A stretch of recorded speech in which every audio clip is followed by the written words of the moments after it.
नमस्कार दोस्तों, आज की कहानी बेटों की चाह में बेटियों को मारने वाला बाप। आशा है आप सबको पसंद आएगी। आज फिर मेरे माँ बाबा की लड़ाई हो रही थी और उसकी वजह मैं थी। मेरे बाबा का कहना था कि इस लड़की की शादी कर दो और इसको इस घर से निकाल दो। यह जितनी बड़ी हो रही है, मेरे अंदर इसके प्रति उतनी ही नफरत बढ़ती जा रही है। आज मेरी नौकरी चली गई। मेरी माँ का कहना था कि तुम पूरा दिन शराब पीकर घर में सोए रहते हो, तो नौकरी तो जानी ही थी। उसका इल्जाम बच्ची पर क्यों लगा रहे हो? मेरी माँ मेरे कमरे में आ गई। मेरा नाम पूनम है। मेरी उम्र 16 साल थी। मेरी माँ मुझसे बहुत ज़्यादा मोहब्बत करती थी,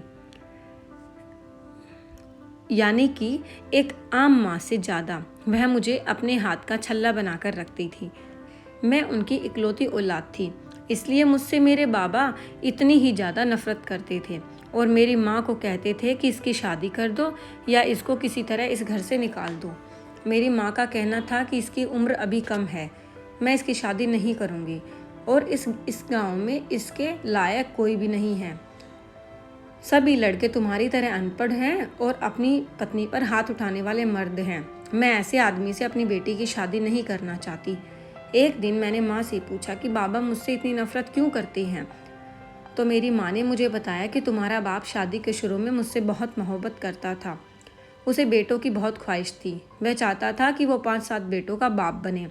वह कहता था कि बस तुम मुझे 7 बेटे दे दो और फिर 2-3 बेटियां भी पैदा कर लेना, लेकिन मुझे बेटा ज़रूर चाहिए। जिस मर्द के साथ बेटा नहीं होता वह इस दुनिया में अकेला होता है, क्योंकि बेटे तो बाप का हाथ होते हैं। और मैं चाहता हूँ कि मेरे जवान बेटे हों जिसके सहारे मैं अपनी ज़िंदगी गुजार सकूँ और उन पर गर्व कर सकूँ। मैं जब शादी के बाद पहली दफ़ा माँ बनने वाली थी तो मुझे डॉक्टर ने कहा कि अगर मैंने यह बच्चा रखा तो मेरी तबीयत बहुत ख़राब हो जाएगी और मैं उसके बाद कभी माँ नहीं बन पाऊँगी। मुझे मेरे पति ने कहा कि इस बच्चे को गिरा दो ताकि तुम्हारी सेहत ठीक रहे और उसके बाद तुम आराम से बच्चे पैदा कर लेना। लेकिन मैंने कहा कि मुझे अब मेरा बच्चा मेरे अंदर महसूस होने लगा है। वह अब एक जान है जिसकी मैं जान नहीं लेना चाहती। मैंने मना कर दिया और तुम्हें इस दुनिया में ले आई। मेरे पति को फिर भी उम्मीद पूरी थी कि चलो ऊपर वाले ने किया है तो एक बेटा ही मिल जाएगा, लेकिन तुम इस दुनिया में आ गई और मुझे डॉक्टर ने कह दिया कि मैं इसके बाद माँ नहीं बन सकती। मैंने माँ को कहा कि जब आपको पता था कि आप सारी ज़िंदगी माँ नहीं बन पाएंगी और बाकी बच्चे पैदा नहीं कर पाएंगी, तो आपने मुझे ज़िंदा क्यों रहने दिया? मेरी माँ ने कहा कि बेटा, मुझे पूरी उम्मीद थी कि ऊपर वाला मुझ पर रहम करेगा और फिर से मुझे खुशी देगा, लेकिन डॉक्टर की बात ठीक निकली और उसके बाद मैं कभी दोबारा माँ नहीं बन पाई। इसलिए तेरा बाप तुझसे नफरत करता है। नफरत भी कोई ऐसी वैसी नहीं थी। मेरा बाप मुझे जान से मार देना चाहता था। वह मुझसे बहुत ज़्यादा नफरत किया करता था। अब उसकी नौकरी भी चली गई थी। मेरी माँ लोगों के घरों में काम करती थी और यूं मेरा खर्चा उठा लेती थी, लेकिन उसने भी अपने पति को कह दिया था कि 1 रुपया नहीं दूंगी। अब तो मेरा बाप दिन रात मुझे ऐसे देखा करता था जैसे मेरी जान लेना ही उसकी ज़िंदगी का मकसद है। एक दिन अचानक बैठे बिठाए बाजार से मेरे लिए कोई चीज़ लेकर आए और मुझे कहा कि मैं तेरे लिए हलवा लेकर आया हूँ, तुझे पसंद है ना? लेकिन मैं जैसे ही खाने लगी तो मेरी माँ ने मेरा हाथ पकड़ लिया। मेरी माँ ने कहा कि तुझे 16 साल में एक दफ़ा भी ख्याल नहीं आया कि इसको हलवा पसंद है, फिर आज तुझे यह ख्याल कैसे आया? तू मुझे बेवकूफ़ समझता है क्या? मुझे पता है कि इस हलवे के अंदर ज़रूर तूने कोई ना कोई चीज़ मिलाई है। तू मेरी बच्ची को जान से मारना चाहता है। मेरे बाबा ने कहा कि तू पागल तो नहीं हो गई है? अरे, दुकान के पास से गुजर रहा था तो ऐसे ही ख्याल आ गया और मैंने ले लिया। सिर्फ इसके लिए ही नहीं लेकर आया हूँ, तेरे लिए भी लाया हूँ। माँ बोली, तो फिर तू क्यों नहीं खाता? इस बात पर मेरे बाबा घबरा गए और उन्होंने मुंह फेर लिया। मेरी माँ जब उनके पीछे हलवा लेकर गई तो उन्होंने हाथ मारा और सारा हलवा ज़मीन पर गिरा दिया। यह क्या किया बेवकूफ़ औरत? अब तू खुश हो गई ना? ना तो किसी को खाने दिया और ना खुद खाया।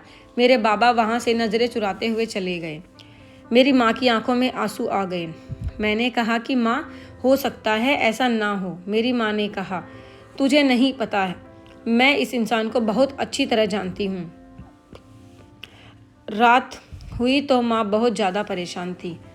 मैंने उनके बाजू पर सर रखा हुआ था और वह छत की तरफ देख रही थी और बेख्याली में अपने गले में पहने एक हार को पकड़ा हुआ था, जिसको वह हमेशा पहन कर रखती थी।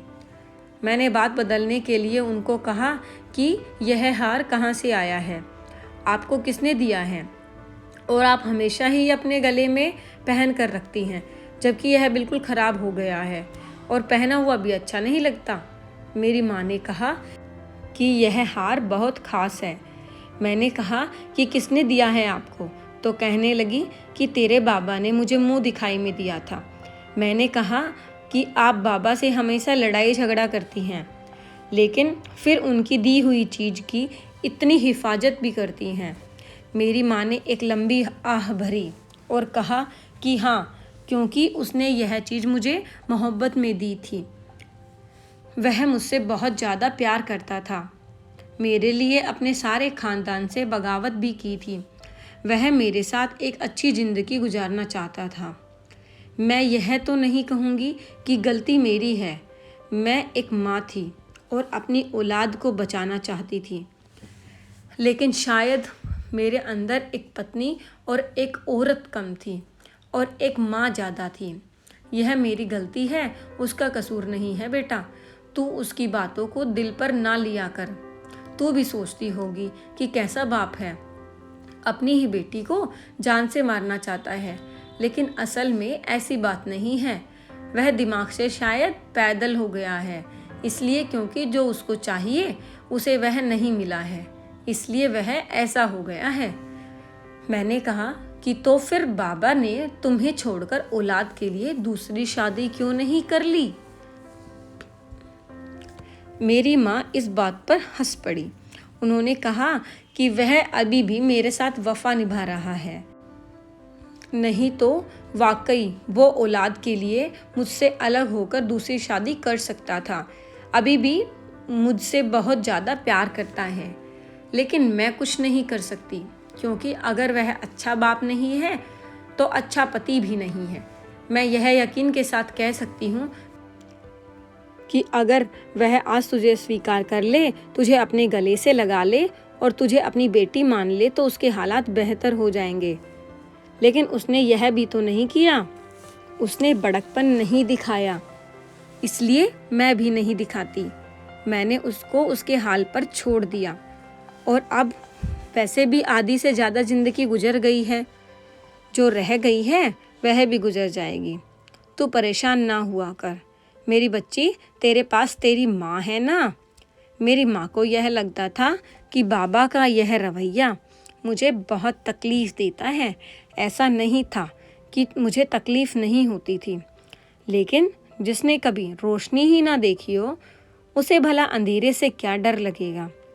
मैंने अपने बाबा की मोहब्बत कभी नहीं देखी थी, इसलिए मुझे उसकी नफ़रत की आदत थी, लेकिन वह इस नफ़रत में इतना आगे निकल जाएंगे, यह मैंने कभी नहीं सोचा था। उसके बाद तो एक दिन उन्होंने मेरा गला दबाने की कोशिश भी की थी।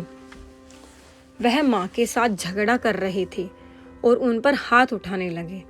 जब मैं बीच में आई तो उन्होंने कहा कि तू ही तो पूरे फसाद की जड़ है, और मुझे मारने की कोशिश की। मेरी हालत काफ़ी ख़राब हो गई और मुझे फ़ौरन डॉक्टर के पास ले जाया गया।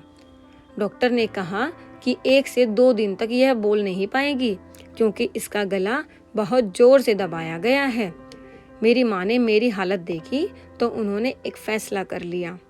उनके पास इसका थोड़ा बहुत सोना था जो उसने मेरे लिए रखा था, और वो मुझे लेकर शहर आ गई। वह घर से भाग आई। उन्होंने कहा कि मैं बार बार तेरी ज़िंदगी को खतरे में नहीं डाल सकती। मैंने उनको बहुत मना किया, पर उन्होंने कहा कि यह मेरा अपना फ़ैसला है, इसमें तेरी कोई गलती नहीं है। हम लोग शहर आ गए और यहाँ पर आकर हमने घर में एक छोटी सी दुकान बना ली। दुकान से गुजारा बड़ी मुश्किल से चलता था, इसलिए फिर भी यहाँ पर कोई डर नहीं था। हमारा 2 कमरों वाला छोटा सा घर था। उसमें से एक कमरे में हमने दुकान बनाई हुई थी। पूरा दिन बच्चे टॉफियाँ लेने आते रहते और उनसे ही हमारा गुजारा चल रहा था। लेकिन न जाने मेरी माँ को अचानक से क्या हुआ कि वह बहुत ज़्यादा बीमार रहने लगी। मेरी माँ ने इस घर का किराया दिया हुआ था। दुकान पर आजकल बिल्कुल भी सेल नहीं हो रही थी, क्योंकि मैं सारा दिन अपनी माँ का ख्याल रखती रहती थी। वह दिन ब दिन ऐसी बीमार हुई कि जैसे कई दिन से बीमार थी। डॉक्टर को भी कुछ समझ नहीं आ रहा था। डॉक्टर ने कहा कि शायद उनके अंदर कोई पुरानी बीमारी थी जो अब निकलकर सामने आ गई है। 2 महीने की बीमारी काटने के बाद मेरी माँ इस दुनिया से चली गई। अब मैं घर में अकेली रह गई थी। मुझे अभी यहाँ पर रहते हुए 2 हफ्ते हुए थे और एक दिन दरवाजे पर किसी की आहट हुई, मगर सामने जो खड़ा था उसे देखकर मैं हैरान रह गई। वह कोई और नहीं, मेरा बाप था। उसकी आंखों में आंसू थे। उसको शायद 2 दिन पहले ही पता चला था कि उसकी पत्नी इस दुनिया से चली गई है। यह पहली बार था जब उसने रोते हुए मेरे सर पर हाथ रखा और मेरा नाम पुकारा हो। मैं भी फूट फूट कर रोने लगी। मैंने कहा कि बाबा, माँ इस दुनिया से चली गई, माँ हमें छोड़कर चली गई। मैं बहुत ज़्यादा रो रही थी। मेरे बाबा ने कहा, तुम फिक्र ना करो बेटी, मैं आ गया हूँ ना, मैं तेरे साथ हूँ, सब कुछ ठीक हो जाएगा। मेरे बाबा वहीं पर खड़े थे जब मकान मालिक आ गया। उसने कहा कि 2 महीने से किराया नहीं दिया है, एक बार देकर टेंशन फ्री हो गए, अब मुझे मेरा किराया चाहिए। वह बहुत बदतमीजी से बोल रहा था। वह पहले भी 2-3 दफ़ा ऐसे ही आया था। मेरे बाबा ने उसको घूर कर देखा। उसने कहा कि यह मेरी बेटी है, तुम इससे बात किस तरह कर रहे हो? वह भी थोड़ा सा घबरा गया। वह समझा कि मैं तो अकेली रहती हूँ, इसका बाप कहाँ से आ गया। मर्द को देखकर मर्द थोड़ा सा शर्म कर जाता है।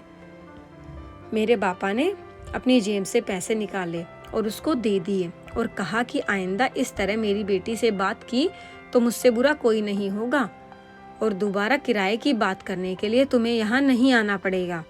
अगर कोई बात करनी हुई तो मुझसे करना, मेरी बेटी से नहीं। मुझे कहा कि बेटा तुम जाओ, और थोड़ी देर उससे बात करते रहे। आज मुझे पता चला कि वाकई मेरे बाबा मेरे लिए सहारा थे। उनके साथ होकर आज मैं खुद को सुरक्षित महसूस कर रही थी। हम लोग पूरा दिन ही रोते रहे और माँ को याद करते रहे। मेरे बाबा ने मुझसे माफ़ी मांगी और कहा कि बेटी, जो भी मुझसे गलती हुई है मुझे माफ़ कर दो।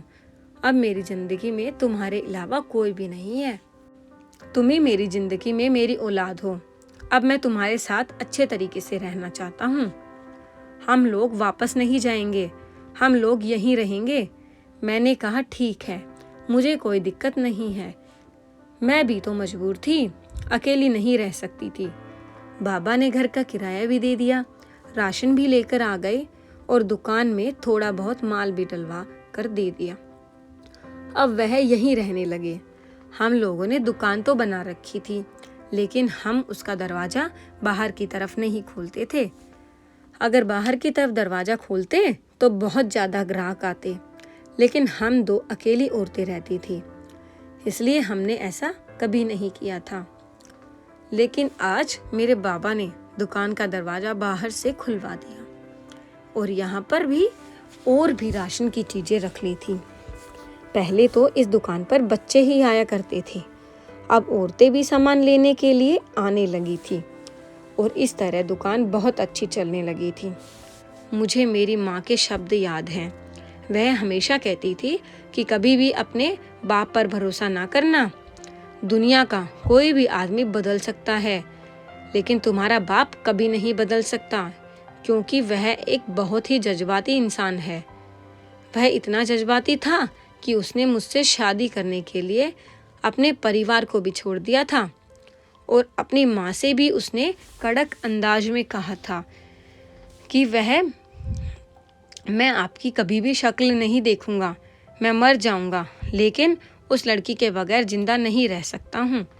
इसलिए कभी भी अपने बाप पर भरोसा ना करना, क्योंकि यह एक जज्बाती इंसान है, उसका कोई भरोसा नहीं है, वह अपने जज्बात में बह जाता है।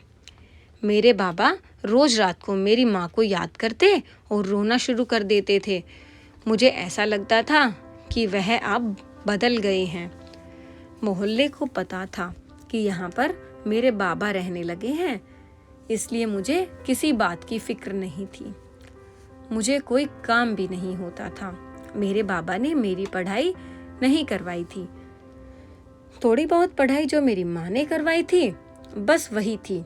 मैंने मैट्रिक किया हुआ था, सोचा इंटर कर लूं, वह घर बैठे हो सकती है। मेरे पास काफ़ी टाइम था। मैंने अपने बाबा से बात की तो उन्होंने कहा कि बेटा ज़रूर करो। वह मुझे किताबें भी लेकर दे गई और मेरा एडमिशन भी करवा आए। मुझे अभी भी यकीन नहीं होता था कि वह वही इंसान है जो मुझे जान से मारना चाहता था, लेकिन आज उसके दिल में मेरे लिए सिर्फ मोहब्बत थी। और ना सिर्फ यह, बल्कि यह मेरे छोटे छोटे सपनों को भी पूरा कर रहा था। अब मैं घर में बैठकर पढ़ाई किया करती थी। मेरा बाप दुकान संभाला करता था। मेरी माँ इस दुनिया में नहीं थी, लेकिन लगता था कि जिंदगी में जो भी बिगाड़ थे वह सब ठीक हो गए हैं। मेरे बाबा को यहाँ रहते 2 महीने हो गए थे। वह मेरे लिए मेरी पसंद की मिठाई लेकर आए और मैं हैरान रह गई, क्योंकि मैं हमेशा से यही चाहती थी कि मेरे बाबा मेरे लिए कुछ ऐसा करें। मैंने उनके सामने ही रोना शुरू कर दिया। उन्होंने कहा कि क्या बात है, मुझे पता है हमारा समय एक दूसरों के साथ अच्छा नहीं गुजरा, लेकिन उसका मतलब यह तो नहीं कि कभी भी अच्छा नहीं गुजरेगा। तुम्हारी माँ की आखिरी ख्वाहिश यही थी कि हम दोनों का रिश्ता आपस में बेहतर हो जाए। वह इस दुनिया में नहीं है, तो मैं उसकी आखिरी ख्वाहिश तो पूरी कर सकता हूँ ना। मुझे उनके रवैये की वजह भी मिल गई। वह ये सब कुछ मेरी माँ के लिए कर रहे थे, लेकिन उस पर ऊपर वाले का शुक्र करते थे। उन्होंने कहा कि यह पूरा डिब्बा तुम्हारा है, पर एक से ज़्यादा नहीं खाना, बहुत मीठी होती है। अगर ज़्यादा खा ली जाए तो फिर भूख भी नहीं लगती और इंसान 2 दिन तक खाना भी नहीं खाता। इस बात पर मैं भी मुस्कुरा पड़ी और मैंने उनका धन्यवाद किया। फिर मैंने मिठाई का डिब्बा खोला और उसमें से एक पीस निकाल कर खा लिया। रात को मुझे बहुत ज़्यादा गहरी नींद आई। मुझे ऐसा लगा कि जैसे मैं सोई नहीं बल्कि बेहोश हो गई हूँ। दिन इसी तरह गुजर रहे थे। मेरे बाबा ने इस मोहल्ले में दोस्तियाँ भी पाल ली थी। अब वह वहाँ जाया करते थे। शाम को अपने दोस्तों के पास चले जाते थे और उनके पास ही बैठ जाया करते थे। मुझे अभी भी मेरी माँ की बहुत याद आती थी।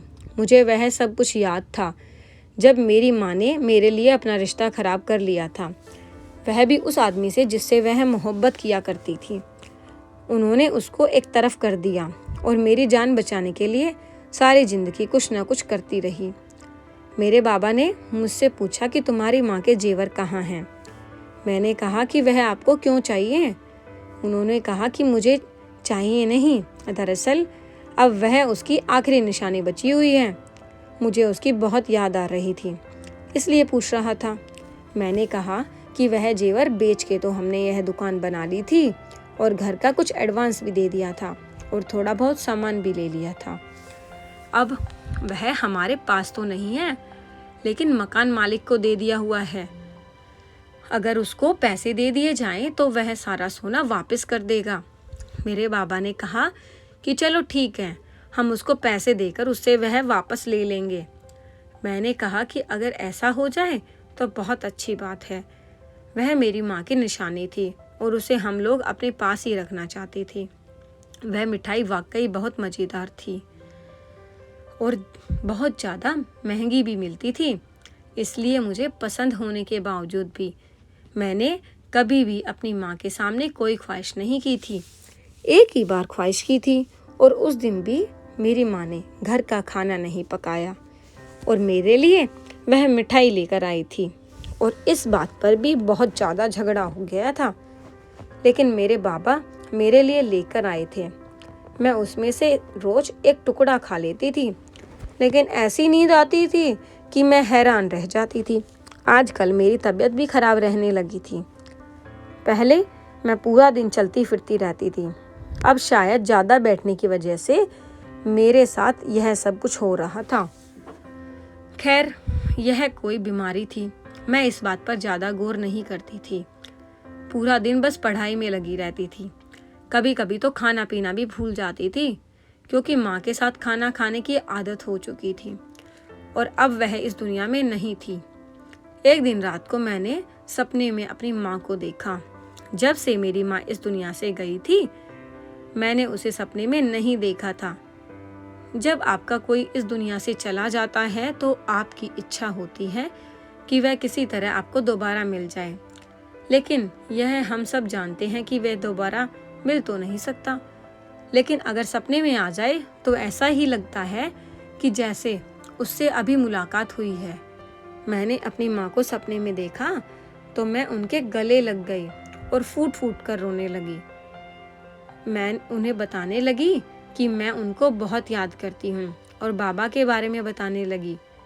उन्होंने कहा कि बेटा, वह मिठाई ना खाओ, वह मिठाई तुम्हें नहीं खानी, बिल्कुल भी नहीं खानी। मैं हैरान हुई कि वह मिठाई के बारे में बात कर रही थी। एक झटके से मेरी आंखें खुल गई और मैं हैरान हुई और सोचने लगी कि पूरा दिन जो इंसान सोचता रहता है वही उसके सपने में आता है। मैं अपनी माँ के बारे में सोचती रहती थी और आजकल वह मिठाई भी खा रही थी, इसलिए मुझे इस तरह का सपना आया था। मेरे बाबा एक दिन किसी से फ़ोन पर बात कर रहे थे और मैं उनकी बातें सुनकर हैरान रह गई। वह उसको यह कह रहे थे कि बस यहाँ मेरा काम खत्म होने वाला है, मैं गांव वापस आ जाऊंगा। क्या मेरे बाबा और मैं वापस गांव जाने वाले थे? लेकिन मुझे वापस नहीं जाना था। यहाँ हमारी दुकान थी, हमारा काम अच्छा चलता था और मैं पढ़ाई भी तो कर रही थी। मेरे तो जल्द ही पेपर भी होने वाले थे। मैं घर बैठकर पढ़ती थी, पर मुझे पेपर देने के लिए कॉलेज में जाना था जो यहाँ करीब था। मेरे बाबा ऐसा कैसे कह सकते हैं कि हम यहाँ से चले जाएंगे? मुझे काफ़ी हैरानी हुई। वह तो बहुत यकीन से कह रहे थे कि बस काम खत्म हो जाए तो फिर मैं आ जाऊंगा, लेकिन मैं वापस नहीं जाना चाहती थी। फिर मुझे लगा कि वह मुझसे बात तो जरूर करेंगे, मुझसे पूछेंगे। अगर हमें वापस जाना भी हुआ तो मैं उनको कहूँगी कि मेरे पेपर होने तक रुक जाओ, मैं वापस जाकर गांव के किसी स्कूल में पढ़ा लूंगी, कम से कम मेरे हाथ में कोई हुनर तो होगा। लेकिन बाबा ने मुझसे तो कोई बात नहीं की थी, पर उस व्यक्ति को यह कह रहे थे कि बस 1-2 हफ्ते की बात है। पता नहीं यह सब कुछ क्या था। उसके बाद एक दिन फिर से मेरी माँ सपने में आई और वह फिर से उसी मिठाई के बारे में बात कर रही थी। सपने बड़े अजीब होते हैं। जब एक ही सपना आपको दोबारा आता है तो आप थोड़ा सा हैरान जरूर हो जाते हैं, लेकिन मुझे तो यह सपना 3-4 बार आ चुका था। मेरी माँ यही कहती थी कि वह मिठाई तुम्हारे लिए अच्छी नहीं है। मैंने डब्बे की तरफ देखा, डब्बा खाली हो चुका था। मैंने सोचा कि अब मैं नहीं खाऊंगी, मुझे वैसे भी नहीं खानी थी, बस बहुत खाली थी। लेकिन शाम को ही मेरे बाबा ने मुझे दूसरा डब्बा लाकर दे दिया। आज मेरी तबीयत बहुत खराब थी। मैंने कहा कि बाबा, मेरा तो बिल्कुल भी दिल नहीं कर रहा है। उन्होंने कहा कि जब ठीक हो जाओगे तो खा लेना, अभी मेरे पास पैसे हैं तो मैं तुम्हारे लिए ले आता हूँ, कल को ना हुए तो फिर कहाँ से ले आऊँगा। जब तक है तब तक खा लो। जो चीज़ इंसान को पसंद होती है वह तो बीमारी में भी खा लेता है। बात तो ऐसी ही थी। वो चीज़ मुझे पसंद थी और मेरे सामने पड़ी थी, तो मैं उसे क्यों न खाती। मैंने एक पीस खा लिया और मैं रात को सुकून से सो गई। अब तो ऐसा होने लगा था कि उसके बगैर मुझे नींद ही नहीं आती थी। मेरी तबीयत कभी खराब हो जाती थी तो कभी ठीक हो जाती थी, बस यही सब कुछ चलता रहता था। मैं डॉक्टर के पास गई तो डॉक्टर ने मुझे कहा था कि आपके खून में कमी हो रही है और आपके पेट में भी थोड़ा इन्फेक्शन है। उससे दवाई वगैरह दे दी थी। मैं घर वापस आ गई और आज रात को फिर मैंने अपनी माँ को सपने में देखा। मुझे कुछ अजीब लग रहा था। मेरी माँ मेरे बार बार सपने में आ रही थी और एक ही बात कर रही थी। यह बात तो सच है कि आखिरी दम तक भी मेरी माँ को सिर्फ मेरी फिक्र थी। कहीं मरने के बाद भी तो वह बेचैन तो नहीं थी, लेकिन वह मिठाई की बात क्यों करती थी। मैंने सोच लिया कि आज मैं यह मिठाई नहीं खाऊंगी, लेकिन फिर बाबा भी सवाल करेंगे कि मिठाई क्यों नहीं खा रही हो, मिठाई खराब हो जाएगी। इसलिए मैंने सोचा कि इसको छुपा देती हूँ तो मैंने अपने कमरे में आ गई। मैंने उस मिठाई को बेड के नीचे छुपाने के लिए जैसे ही बेड के नीचे झांका तो मेरी आत्मा कांप गई, क्योंकि बेड के नीचे तो 2 से 4 चूहे मरे हुए पड़े थे और उन्होंने भी यह मिठाई खाई थी। इसका मतलब था कि मेरा बाप बिल्कुल भी नहीं बदला था। वह मुझे जान से मारना चाहता था, लेकिन मेरी मौत को हादसा बनाना चाहता था कि बीमार होकर बच्ची मर गई। तभी तो वह सोने चांदी की बात कर रहा था कि उसे सोना भी मिल जाए। मैं बहुत ज़्यादा परेशान हो गई थी। मुझे समझ नहीं आ रहा था कि मैं क्या करूं। यह इंसान बहुत अच्छा था। मैंने उसको बताया तो उसने कहा कि देखो, आप अपने बाप को पुलिस के हवाले कर दो या उसके बारे में पुलिस को बता दो और उसके साथ बिल्कुल भी ना रहो। मैंने कहा कि मैं कहाँ जाऊंगी। उसने मुझे एक जगह के बारे में बताया कि वहाँ पर बेसहारा औरतों को पनाह दी जाती है और उसने मुझे एक कार्ड भी दिया। मैं वहाँ चली गई, उनको सब कुछ बता दिया। इस समाज को तो बस कहानियाँ चाहिए होती हैं, तो मेरी कहानी बड़ी ही अजीब थी। लोगों ने मेरे मामले में दिलचस्पी दिखाई और वहीं बैठे बैठे पुलिस को भिजवाकर मेरे बाबा को पकड़वा दिया। उनको यह भी कह दिया कि अपनी बेटी के बारे में बिल्कुल भूल जाओ। अब मैं उसी सेंटर में रहती हूँ और मैंने प्राइवेट इंटर करने के बाद बीए भी कर लिया है। यहीं कहीं नौकरी कर लूँगी। माँ ठीक कहती थी कि उस पर कभी भरोसा मत करना। पुलिस ने उसे छोड़ दिया है, लेकिन वह मुझ तक कभी नहीं पहुँच पाएगा, क्योंकि उसको पता नहीं था कि मैं अब कहाँ रहती हूँ। लेकिन यह बात मुझे हमेशा याद रहेगी कि मेरा बाप ही मेरी जान का दुश्मन था, और यह कितनी अजीब बात है। धन्यवाद दोस्तों। अगर आपको यह कहानी अच्छी लगी हो तो हमारी वीडियो को लाइक कीजिए और हमारे चैनल को सब्सक्राइब कीजिए।